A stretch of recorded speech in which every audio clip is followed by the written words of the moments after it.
We're here today at Glensaugh Farm, which is one of the research farms of the James Hutton Institute, focusing on silage quality and what's it worth.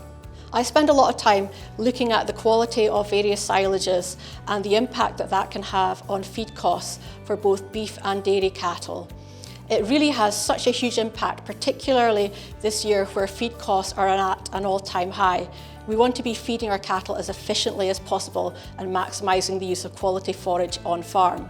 To put this in perspective, if we're looking at comparing the quality between a 10 ME and an 11 ME silage, and we're looking to feed store cattle over the winter and achieve a growth rate of 1 kilo a day, the difference of that 1 megajoule per kilo of dry matter can mean twice as much concentrate being fed with the lower ME silage.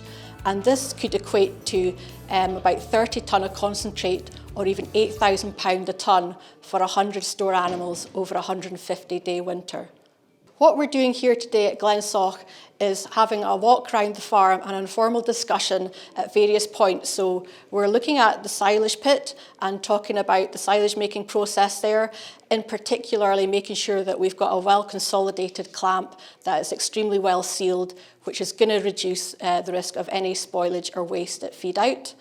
We're also looking at the silage bales that have been made here as well, and the recipe that goes into producing a good quality, densely packed silage bale.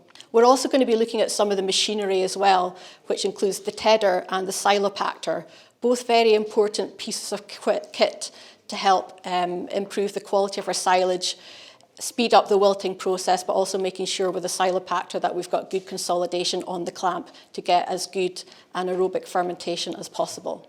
Hi, my name is Ian Hall from Kelvin Cave Limited. I am Sales Director. I have worked for Kelvin Cave for 28 years now.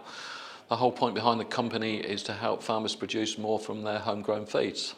We need to be cutting at the correct stage, preferably, particularly on a dairy farm, just as it is coming into head.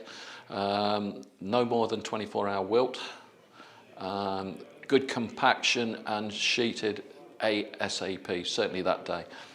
And if we go back 40 odd years, then acid was always the number one product used. Interestingly, in Scandinavia, that is still true. In this country, contractors are very loath to actually use that type of product because obviously damage to machinery and to themselves.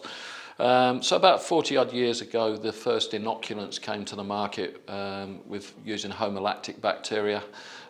These are very efficient at converting lactic acid into sugar, and then they stop. So you get a very efficient fermentation, retaining more sugars and more energy and more protein. The problem with those types of products these days is that we wilt the silage, and by wilting it, it makes it more unstable.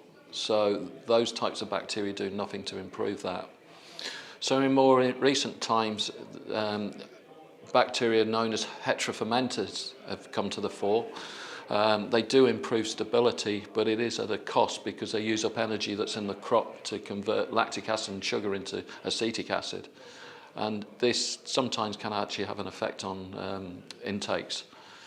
In more recent times, and the route that we've gone more down is the chemical route of using human-grade food preservatives to actually eliminate yeasts and moulds and bad bacteria from the silage. And by doing that, we reduce the losses to an absolute minimum in the fermentation. And independent trials that were done in the UK 10, 15 years ago, they actually got 260 hours of stability when the silage was open to the air, which is absolutely phenomenal.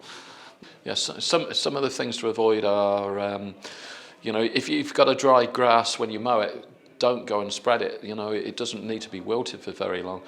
I don't like to see any silage wilted for more than 24 hours because it will start to deteriorate and rot. So we're trying to keep it as close in the field when the cow eats it. That's the critical point. Side sheeting, getting it sheeted and weighted straight away is very, very important. And if we don't do all these things, then the additive isn't going to do its job to its full potential. Silage is one of the fundamental building blocks in taking our cattle and sheep stock through the winter. Winter is an inescapable fact of life particularly on a hill farm. I don't have the opportunity to grow any arable crops here, and therefore it's important that I make silage of the absolute best quality that I can. I tend to see silage making as following a recipe, and when I started life at Glensaugh in 2001, I didn't really have a recipe to follow, and I didn't make very good silage. So one of the fundamental leaps forward was to increase the dry matter to the point where there was no effluent lost. So I'm trying to get my dry matter up to about 30%. A second leap forward would have been starting to side sheet the pit, which eliminated some, if not all of the losses from the sides and shoulders of the pit.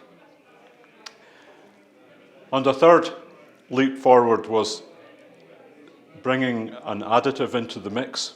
And the first additive that we used was actually a bacterial inoculant, which worked quite well for us.